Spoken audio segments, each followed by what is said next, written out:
This is the grated sweet potato, and there's just some ingredients here. Yeah.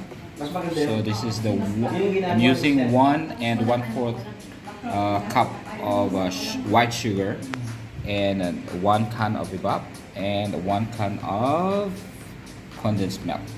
Yeah. All right. I'll see you later. I'll just mix it up. I just mix it up.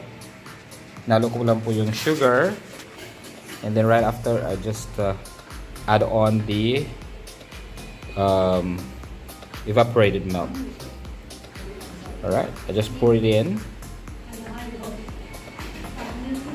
Pour it in with potato, and then I just add on 1 teaspoon of this vanilla essence. Alright, I just mix together. Mix. Okay. So yummy. Preparing na para ilutuin na ang ating halaya.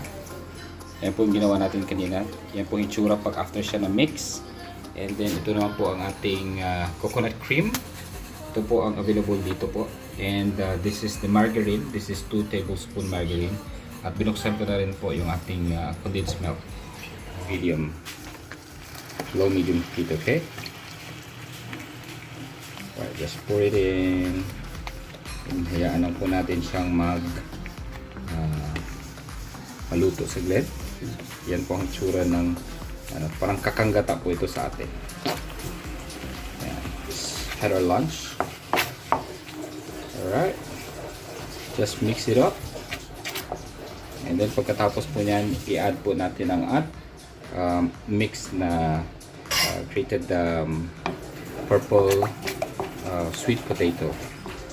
We'll get back to you after po namin na-mix itong ating yan po ang hitsura ng pag na-mix na po natin yung gata at saka yung just continuous ang pag mix niya kasi bawal po masunog yung ating gata.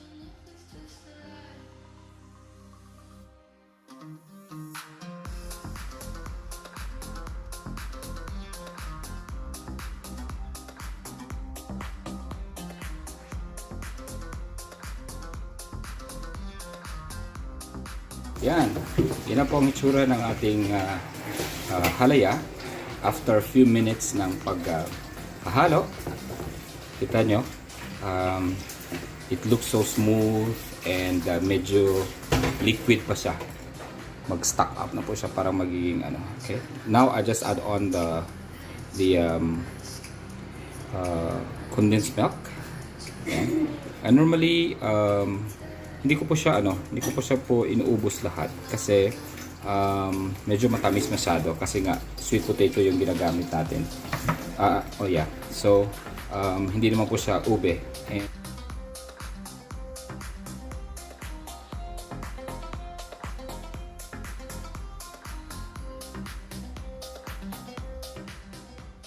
after 45 minutes, ganito po ang hitsura ng ating halaya.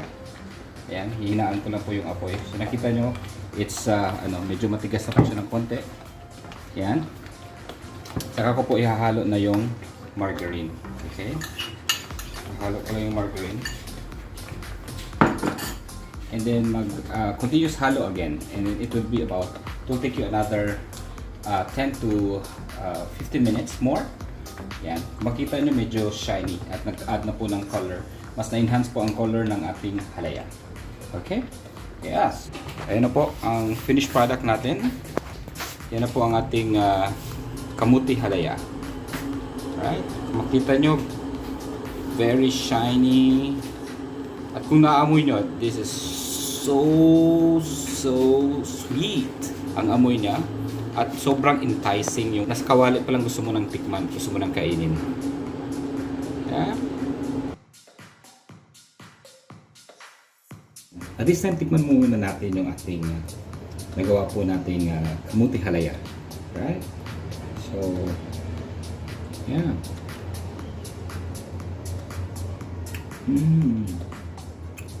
Sarap. Sobrang sarap po niya. Tama lang yung tamis, yung amoy, sobrang nakakagana. Parang gusto ko pang multipan ulit. But anyway, try this at home. Sobrang sarap. The best in the world. Halaya, after an hour ng paghahalo, at ang naghahalo, ganito na po ang hitsura after an hour. Medyo hagardo versosa. Very haggard po ang hitsura. Okay, after this, I just want to show you, ito po yung lagayan po namin. It's up to you kung saan nyo po ita-transfer yung sa inyo. But for us, since this is just for personal consumption, and this is somehow one of our experiment, and then ito po ay tatlong ganito po ang pwedeng anuhin nito pagka puno po itong tub na ito. And this is readily available everywhere, like you know, in any supermarket you can just easily buy this kind of disposable microwavable tub. So and then yeah, this is 3 pag puno, at pagka hindi pa masyadong puno at medyo 3/4 lang, medyo dito lang na side, makaagawa po kayo ng mga 4. So depende po yan sa inyo. Tapos na po natin ang ating Camote Halaya project for the day. And again, this is my first video, and I hope that you still watch out for my you know, more videos to come. And this is not just about cooking, and it is about sharing our talents, because you know, after this I might be doing another recipe, and I also bake, and I also cook food, and I have a few menus to share, and I also have talents to share. So aside from cooking, aside from baking, I also know how to sing, I also know how to dance. So somehow it's a mixture of everything. So this channel would be a lot of fun and talent and knowledge sharing. Okay, natin. Very simple and so yummy, and I could assure you, this one will be the best in the world. Okay, you try this at home, and you will surely have fun. You can do this together with your children, together with your kids around, and then you could also cook, and then you make halo together, you know. And then after this, you could put this. You could use your halaya as ubi filling for your ubi cheese pandesal, your ubi cake, and your ubi ensaymada, and your ubi roll or whatever.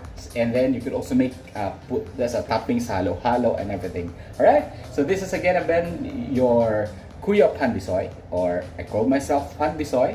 And yeah, so I'll see you around, and I'll see you in my next video. Love you.